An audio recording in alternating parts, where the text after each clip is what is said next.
نحن الشيعة ربنا الله عز وجل، ونعتقد أنه واحد أحد ليس كمثله شيء. نبينا هو محمد صلى الله عليه وآله، ونعتقد أنه خاتم الأنبياء وسيد المرسلين وخير البشر. كتابنا هو القرآن الكريم، وهو الوحي المنزل على رسول الله صلى الله عليه وآله، وهو الموجود بين أيدينا وفي كل مساجد المسلمين. قبلتنا هي الكعبة المشرفة في مكة المكرمة. صلاتنا كصلاة المسلمين، ويمكنك التأكد من ذلك بمتابعة الفضائيات التي تنقل صلاة الشيعة. أيضا لدينا صيام في شهر رمضان، حج في شهر ذي الحجة، وأمر بالمعروف ونهي عن المنكر، وزكاة، وباقي الأمور التي لدى المسلمين. الفرق عندنا أننا نعتقد أن رسول الله صلى الله عليه وآله قد نص على علي عليه السلام إماما وخليفة من بعده، ومن بعد علي عليه السلام 11 إماما من بعده، يبدأون بالحسن ثم الحسين، و9 من ذرية الحسين عليه السلام،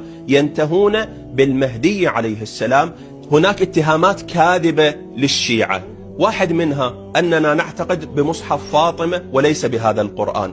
ولو بحثت في كل مساجد الشيعة فلن تجد مصحف فاطمة أبدا، بل ستجد نفس القرآن الكريم الموجود لدى كل المسلمين. اتهام آخر أننا نعبد التربة الحسينية، لكن نحن لا نفعل ذلك، بل نسجد عليها.